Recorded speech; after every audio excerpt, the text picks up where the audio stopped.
ఒక్క సంగతి మీకు జ్ఞాపకం చేసి నా మాటలు ముగించేస్తాను. నేను ప్రేమించి వారిని గర్దించి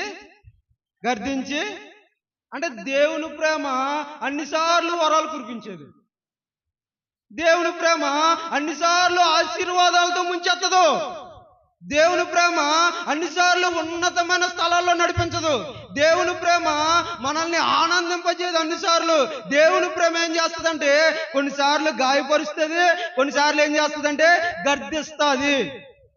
నేను ప్రేమించి వారందరినీ గర్దిస్తా ఉన్నా, శిక్షిస్తా ఉన్నా అంటే దేవుని ప్రేమ మనల్ని గాయపరుస్తుంది, దేవుని ప్రేమ మనల్ని గర్దిస్తుంది.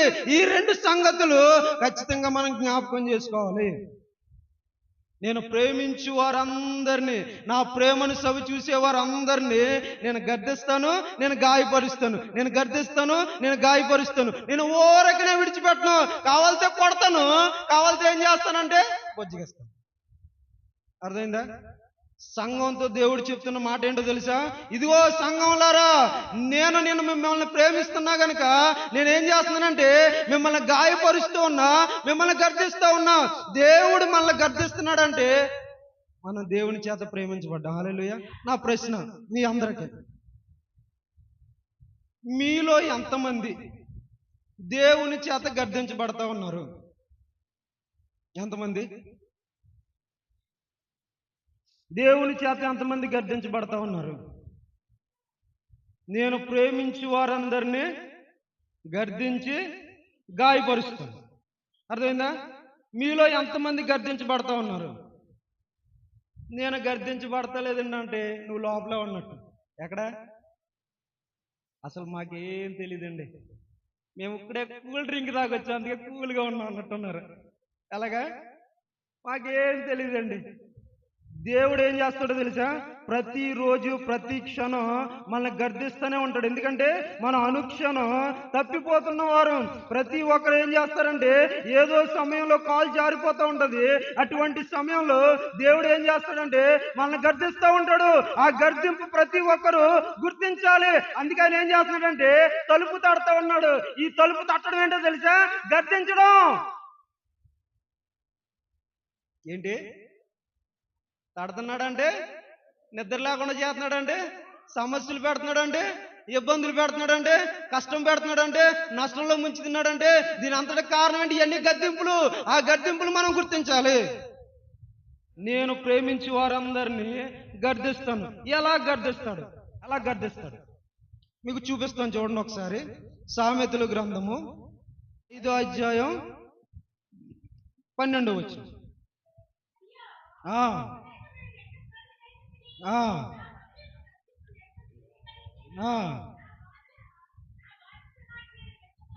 చాలండి. ఇక్కడ ఏమన్నాడంటే ఒక వ్యక్తి జీవితంలో దేవుని గర్దింపును లోబడక చెప్తున్న మాట ఏంటో తెలుసా? అయ్యో నా హృదయ గర్దింపును నేనెట్లా అంటే హృదయం నుంచి ప్రతి ఒక్కరికి ఏమొస్తుందో తెలుసా? దేవుని గర్దింపు ఎక్కడి నుంచి వస్తుందో తెలుసా? అంటే ఎవరెవరికి వారికే వస్తుంది, గుంపుగా ఒకేసారి రాదు. ఎవరు బ్రతుకును బట్టి, ఎవరి భక్తిని బట్టి, ఎవరి విశ్వాసాన్ని బట్టి, ఎవరి లోపాలను బట్టి ఆ లోపాల మధ్యలో నుండి దేవుని గర్దింపు ఎక్కడి నుంచి వస్తుందో తెలుసా? ఎక్కడి నుంచి వస్తుంది? అయ్యో నేను హృదయపు గర్దింపును నేను ఎలా తునీకరించాను అంటే దేవుడు ఏం చేస్తున్నాడంటే తలుపు తట్టడానికి కారణం ఏంటి? ఎక్కడ గర్దింపు ఇది? హృదయపు గర్దింపు. దేవుడు ఖచ్చితంగా నువ్వు చేసేదాన్ని దేవుడు నీ హృదయం ద్వారా మాట్లాడతాడు. తప్పు తప్పు తప్పు తప్పు అని నువ్వు ఖచ్చితంగా ఏం చేయాలి తెలుసా? దాన్ని వినాలి. అయ్యో నా హృదయపు గర్దింపుని నేను ఎలా తునీకరించాను? నా హృదయం చెప్తా ఉంది ఇది చేయకూడదు, తప్పు తప్పు తప్పు అని పదే పదే నా హృదయం చెప్తా ఉంది. ఆ హృదయం యొక్క నోరును మూసేసావు, ఆ హృదయం యొక్క మెడపట్టికి పిసికేసావు. ఈ రోజు ఏమంటున్నాడంటే నేను బాధపడిపోతున్నాను. అయ్యయ్యో ఎంత కీడు జరిగిపోయిందో. హృదయం ద్వారా దేవుడు నిన్ను గర్దిస్తాడు. అక్కడ ఇంకో మాట ఏమనుందంటే బోధకుని మాట నేనెలా హృదయం ద్వారా దేవుడు గద్దిస్తాడు. రెండోది ఎవరి ద్వారా? సేవకుని ద్వారా గద్దిస్తాడు. నీ హృదయపు గద్దింపు నీ వ్యక్తిగతమైంది.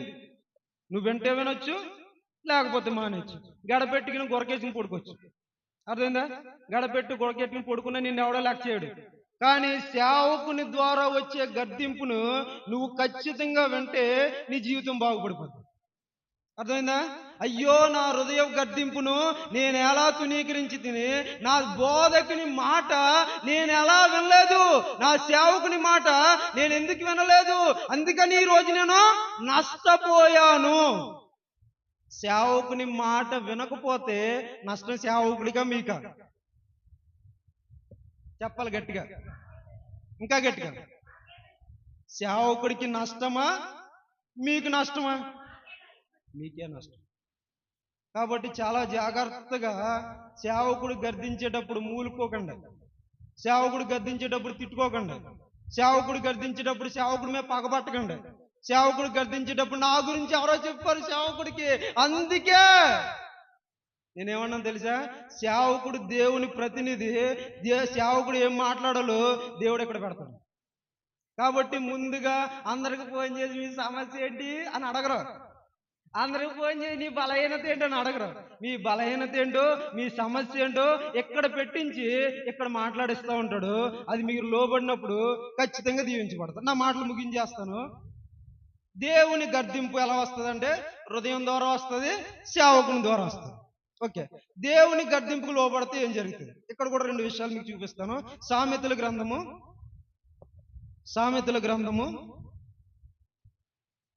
1వ అధ్యాయము, సామెతల గ్రంథము 1వ అధ్యాయము తీయండి ఒకసారి, 23వ వచనం. నా గర్దింపు విని, ఇటు చూడండి, నా యంగ్ చూడండి చాలు. నా గర్దింపు విని అంటే దేవుని నుంచి తిరిగిపోయారు, దేవుని విడిచి వెళ్ళిపోయారు, దేవుని బయటపెట్టి గడ వేసుకున్నారు. అర్థమవుతుందా? నేను చెప్పే మాటలు మీకు అర్థమవుతున్నాయా? ప్రతి దానికి మనం తీసుకున్న టెస్ట్ కలుస్తూ ఉంది. అర్థమైందా? నేను బయట నుండి తడుతున్నానంటే వారు ఏం చేశారంటే దేవుని బయట పెట్టి వీరేం చేస్తున్నారంటే వెనక్కి తిరిగిపోయారు. అర్థమైందా? దేవుడు ఈ పక్క ఉంటే వీరు ఈ పక్కన. అందుకే బైబిల్లో ఏమనుందంటే వారు వీపును చూపించిరని ఉంది. ఎవరా? నా గద్దింపును విని తిరుగుడి. మీరు గద్దింపు విని తిరిగితే నేనేం చేస్తానో తెలుసా? వారి మీద నా ఆత్మను కుమ్మరిస్తాను, నా ఉపదేశము వారికి తెలియజేస్తాను. దేవుని గద్దింపును విని నీ పాప జీవితాన్ని మానేస్తే, దేవుని గద్దింపు విని నీ బ్రతుకు మార్చుకుంటే, దేవుని గద్దింపు విని నీ జీవితాన్ని సరి చేసుకుంటే దేవుని ఆత్మ మన మీద కుమ్మరించబడుతుంది. హల్లెలూయా, హల్లెలూయా, హల్లెలూయా. బలమైన దేవుని అభిషేకము మీ మీద కుమ్మరించబడుతుంది. ఎప్పుడో తెలుసా? దేవుని గద్దింపుకు మీరు తిరిగినప్పుడు. అందుకే నేను ప్రేమించి వారందరినీ నేను ఎందుకు శిక్షిస్తున్నానంటే నేను గద్దించడం వల్ల దేవుని అభిషేకం మీ మీదకి దిగి రాబోతుంది. అందుకని నేను గద్దిస్తా ఉన్నా. ఓరకనే గద్దిస్తా. దేవుని అభిషేకం చేత మనం నింపబడి దేవుని అభిషేకం చేత నడిపించబడాలంటే దేవుని గద్దింపును ఖచ్చితంగా మనం వినాలి. నేను గర్దించి నా గర్దింపు విని తిరుగుడి, నా ఆత్మను మీ మీద కుమ్మరిస్తాను, నా ఉపదేశము మీకు తెలిపేదను. అంటే నా ఉద్దేశం ఏంటో, నా వాక్యం ఏంటో, నా వాక్యంలో ఉన్న లోతులేంటో, నా వాక్యంలో ఉన్న శక్తి ఏంటో, నా హృదయంలో నీ పట్ల ఉన్న ఉద్దేశం ఏంటో అవన్నీ ఏం చేస్తాడో తెలుసా? మనకి తెలియజేస్తాడు. గర్దింపులు ఎంత సంగతి ఉందో తెలుసా? దేవుని గర్దింపును వింటే గర్దింపు ఎలాగ వస్తుంది అంటే హృదయం ద్వారా వస్తుంది, సేవకుని ద్వారా వస్తుంది. గర్దింపు వల్ల మనకు కలిగే లాభం ఏంటంటే అభిషేకం ఉంటుంది, ఉపదేశం ఉంటుంది. దేవుని గర్దింపుని వినకపోతే ఏం జరుగుతుంది? ఇది చెప్పిన మాటలు ముగించేస్తాను. దేవుని గర్దింపుని వినకపోతే ఏం జరుగుతుంది తెలుసుకోవాలిగా. గర్దింపు ఎలా వస్తుందో తెలుసుకున్నాం, గర్దింపు వల్ల వచ్చే లాభాలు ఏంటో తెలుసుకున్నాం. గర్దింపు వెనకపోలా వచ్చే నష్టాలు కూడా తెలుసుకుంటే ఖచ్చితంగా మనం ఏం చేస్తాం? జాగ్రత్త పడతాం. అర్థమైంది? చూడండి, సామెతల గ్రంథము 1వ అధ్యాయము 25వ వచనం. అందరూ తీయాలి.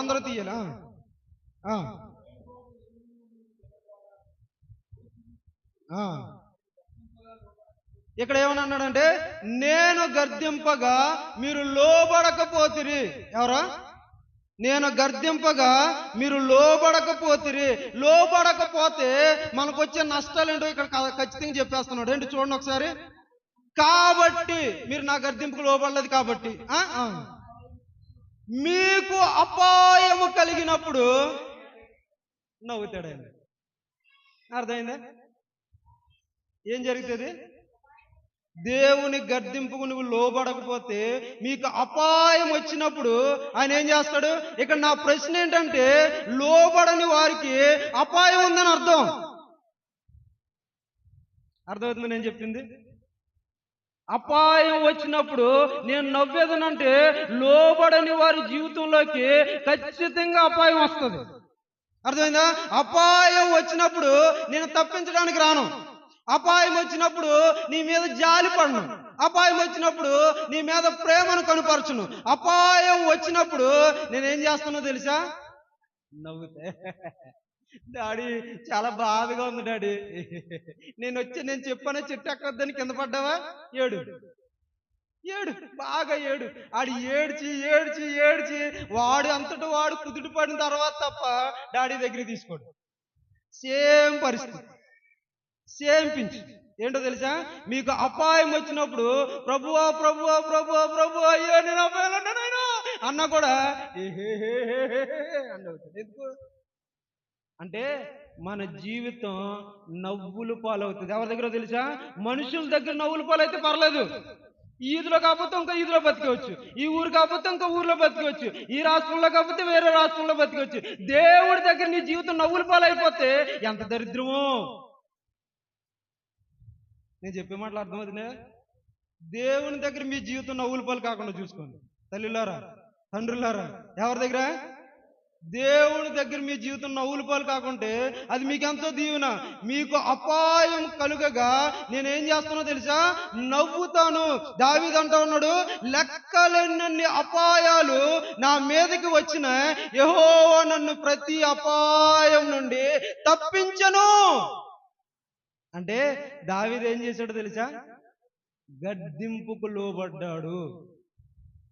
గద్దింపుకి ఎప్పుడైతే లోబడ్డాడో ఎన్ని అపాయాలు వచ్చినా ఆ అపాయాలన్నింటిలో దావీదుని చూసి నవ్వడం కాదు, దావీదుని చూసి ఉండరాపడ్డా, ఈ అపాయం నుంచి నేను తీసేస్తానే, ఉండరాపడ్డా, ఈ సమస్య నుంచి నేను తీసేస్తానే. అంటే ఆయన ఏం చేస్తున్నాడంటే మన భారాన్ని, మన జీవిత భారాన్ని ఆయన తీసుకుంటా ఉన్నాడు. ఎప్పుడైతే ఆయన గద్దింపు నువ్వు వినలేదో నీ జీవితాన్ని గాలి వదిలేస్తాడు.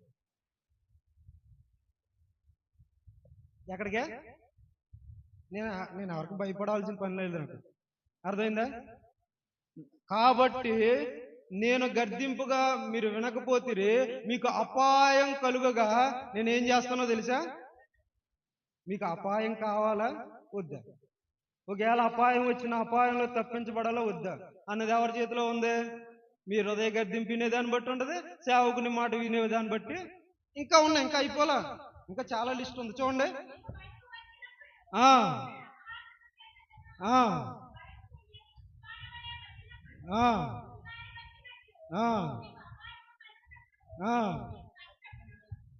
చాలండి. ఇక్కడ ఏమని అన్నాడంటే, మీకు భయం వచ్చినప్పుడు నేనేం చేస్తాను? అపహాసం చేస్తాను. చీకట్లో ఉండి భయంగా దైవం అనుకుంటే దేవుడు అనేమంటాడు తెలుసా? ఎవరు నీ వెనకలే ఉందరా అంటాడు. అపహాసం చేస్తాడు. సమస్యల మధ్యలో ఉన్నానంటే ఇది ఇంకా పెద్ద సమస్య వస్తుంది. అర్థమైందా? అంటే మన జీవితం దేవుని దృష్టిలో నవ్వుల పాలు కాకూడదు, దేవుని దృష్టిలో అపహాస పాలు కాకూడదు. అర్థమైందా? మనకు ఆధారం మనకి దేవుడై ఉన్నప్పుడు మన జీవితం ఆయన చేతిలో అద్భుతంగా మార్చబడాలి, కానీ అపహాస పాలు కాకూడదు. మీకు భయం కలిగినప్పుడు నేను అపహాస్యం చేస్తాను. దావీదు ఏమంటాడంటే, గాఢాంధకారపు లోయల్లో నేను సంచరించినను ఏ అపాయమునకు నేను భయపడను. ఆయన దుడ్డికరయు ఆయన దండము నాకు తోడుగా ఉంది. అంటే నేను చీకట్లో ఉన్నా, నేను భయంలో ఉన్నా, నేను అపాయంలో ఉన్నా, ఆయన ఏం చేస్తున్నాడు తెలుసా? నాకు తోడుగా ఉన్నాడు. అంటే దేవుని గద్దింపును మీరు లక్ష్య పెట్టకపోతే దేవుని తోడు మీకు దూరం అయిపోద్ది. అర్థమైందా? ఏమి దూరం అయిపోద్ది? దేవుని తోడు ఒకవేళ దూరమై దావీదు అంటాడు, నీవు నాకు తోడై ఉండకపోతే ఏనాడో నేను నశించిపోదును. ఎవరి తోడు? నీ తోడు నాకు లేకపోతే ఏనాడో నేను నశించిపోదును. మీకు ఇమ్మని తోడు మీ జీవితంలో లేకపోతే చాలా ప్రమాదం, చాలా ప్రమాదం. మనుషుని తోడున్నా ఏదో అవసరతను బట్టి నేను వెంబడిస్తారు. నీ దగ్గర ఏదో ఆశించి నీకు తోడుగా ఉంటారు. అది కొంతకాలం మాత్రమే. దేవుని తోడుంటే నీ జీవితం అంతా అద్భుతంగా ఉంటది. గాఢాంధకారపు లోయల్లో నేను భయపడతా ఉన్నా, అపాయం నా ముందుకు వచ్చినా నీవు నాకు తోడై ఉన్నా కాబట్టి చేతులు కట్టుకుని మరీ వెళ్ళిపోతా, ఏలేసుకుని మరీ వెళ్ళిపోతా, పాట పాడుకుంటూ వెళ్ళిపోతా. ఎందుకు? దేవుడు నాకు తోడై ఉన్నాడు. ఇంకా ఉన్నా చూడండి.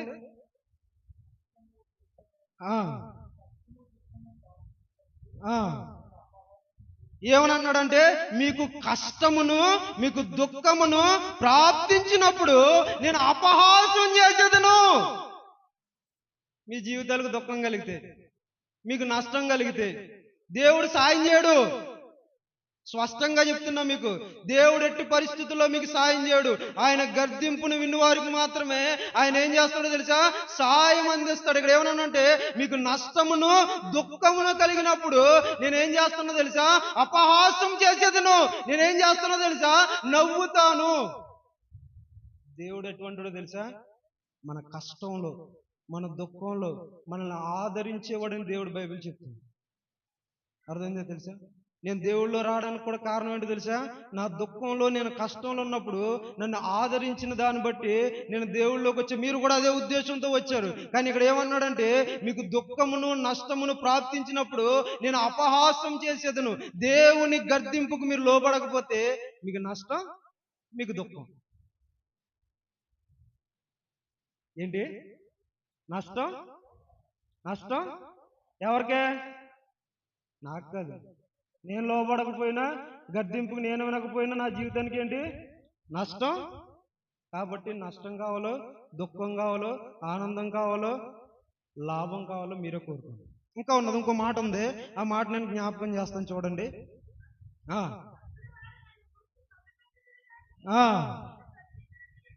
అది సంగతి. ఫైనల్కి ఒక ముగింపుకి వచ్చేసాడు. మీ మీదకి భయం వచ్చినప్పుడు, తుఫాను వల్లే వచ్చినప్పుడు, మీ మీదకి అపాయం వచ్చినప్పుడు, మీకు కష్టము దుఃఖం వచ్చినప్పుడు, వారు నాకు మొరపెట్టినను నేను వారు మొర వినకుందును. అంటే మన ప్రార్థనలు దేవుని సన్నిధికి వెళ్ళవు. నువ్వు ముసుకేసుకుని ఎంత ఏడ్చినా, ఎంత గగ్గోలు పెట్టుకున్నా, ఎంత అల్లరి చేసినా, గట్టిగా చప్పట్లు కొట్టినా నీ ప్రార్థన నీ ఇల్లే దాటదు. ఈ నా మాటలు కదా. ఏం దాట? వారు మొరపెట్టినను నేనేం చేస్తానో తెలుసా? ఆలకింపకై ఉంటాను. వారి నోటి నుంచి వచ్చే ప్రార్థనని నేను అంగీకరించును. వారి ప్రార్థనని నేను లక్ష్య పెట్టను. వారు ఎవరో నాకు తెలియదు అన్నట్లు ఆయన ఏం చేస్తాడో తెలుసా? ముఖం ముడుచుకుంటాడు. వారు ప్రార్థన చేసినను నేను వినకయుందును. చక్కని మాట మీకు జ్ఞాపకం చేశాను. నేను ప్రేమించు వారందరినీ నేను గర్దిస్తున్నానంటే, నేను గాయపరుస్తున్నానంటే దానికి కారణం ఏంటో తెలుసా?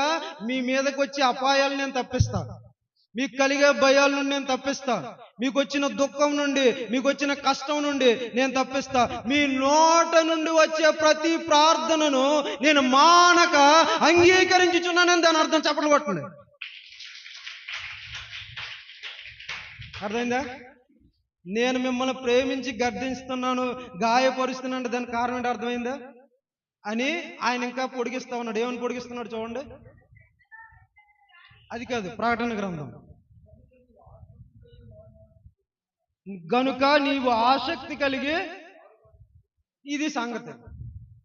దీని అంతటి సారాంశం ఏంటంటే ఇదే సంగతి. గనుక నీవు ఆసక్తి కలిగి మారు మనసు పొందు. ఏం